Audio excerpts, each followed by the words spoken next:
Bonjour les amis, c'est une déception terrible pour les Français.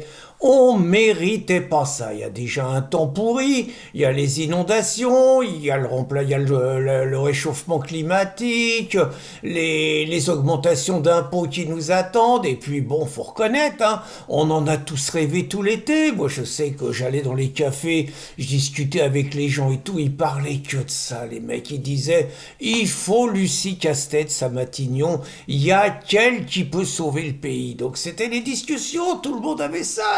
La gauche, ils faisaient une campagne formidable. Les mecs, ils racontaient que même s'ils faisaient 30% des élections seulement, c'était eux qui avaient gagné et donc que Lucie, c'était sa place. Alors pourtant, personne connaissait Lucie. Elle n'avait jamais gagné une élection. Elle était une grande fonctionnaire. Parmi ses exploits, bon, elle a creusé le déficit de Paris, mais avec la dingo et tout ce qu'il y a, c'est pas difficile. Qu'est-ce qu'elle a fait d'autre? Ah oui, elle nous a raconté qu'elle était lesbienne, qu'elle était mère d'une fille, qu'elle voulait préserver sa famille et tout. Enfin bon, vous voyez, des trucs qui la rapprochaient du peuple, quoi. Et puis c'est salopard. Alors c'est à cause de Marine, hein, Macron, mais Marine, elle a dit que s'il collait Lucie ou n'importe quel mec de gauche, il censurerait tout de suite. Elle a dit pareil pour Xavier Bertrand. Marine, c'est elle qui tient le pays à bout de bras. C'est un désastre, quoi.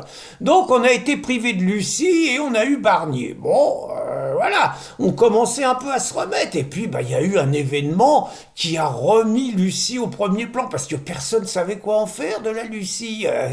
Fallait la payer.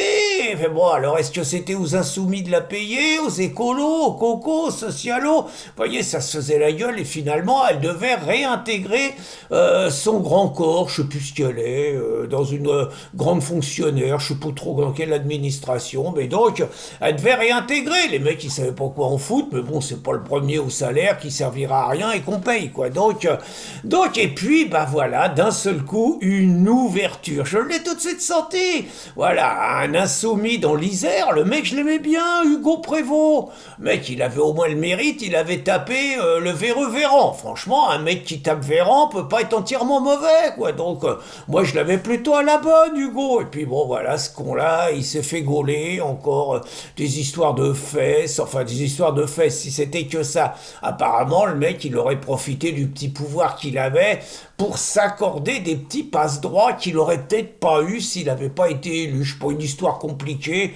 Toujours est-il que le mec, il a dit qu'il était innocent, mais il a démissionné quand même. Et donc, ayant démissionné, on va devoir revoter dans l'Isère. Et là, j'ai tout de suite appelé Jean-Luc. Vous savez qu'on a une relation privilégiée avec Jean-Luc Mélenchon. Donc, j'ai tout de suite appelé Jean-Luc. J'ai dit, Jean-Luc, t'as l'occasion de recaser la Lucie. En plus, si tu l'as fait élire député, personne n'aura à la casquer. Vous l'avez à l'abri pendant 5 ans. Et tout. Ah, Jean-Luc, il m'a dit, Pierrot, je devrais te garder. Je devrais te prendre à mes côtés. Personne n'avait eu cette idée. Heureusement que t'es là. T'inquiète pas, je prends le dossier en main. J'ai dit, attends, Jean-Luc, faut quand même que tu fasses gaffe.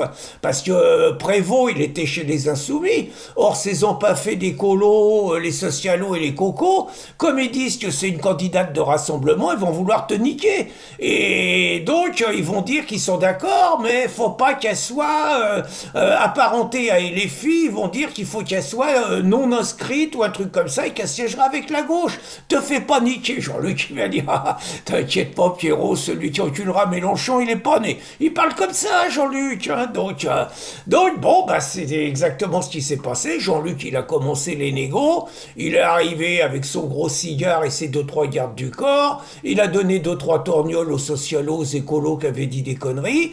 Et puis, il a dit, bon, bah, Lucie, elle est candidate chez les Insoumis. Bon, sauf que ça marche pas parce que Lucie, elle joue sa chochotte, elle joue sa vierge effarouchée, et donc elle veut pas y aller. Donc elle dit qu'il faut qu'elle demeure dans un statut de rassembleuse, tu parles. Elle fait de l'huile, elle se fait dessus, et elle a peur de se faire rétamer, de se faire foutre de sa gueule. Bon, voilà, quoi. Donc on a failli avoir à Matignon une nana qui est pas capable de se présenter dans une élection dans l'Isère et de la gagner. C'est pas sérieux, ça, Jean-Luc, il est pas secondé. Alors heureusement, je suis encore là, et donc j'ai rappelé mon pote Jean-Luc, quand j'ai appris, il m'a dit, je fonctionne avec des cons, je suis pas secondé. Je lui ai dit, ben, je sais bien, tu me le dis tout le temps, je te le dis tout le temps, mais t'es trop gentil avec eux, t'aurais dû les taper plus que ça aux élections. Il me dit, t'inquiète, la prochaine. Ben, il me dit, qu'est-ce que tu ferais maintenant? Ben, j'ai dit à Jean-Luc, il faut que tu prennes Rachel Keke.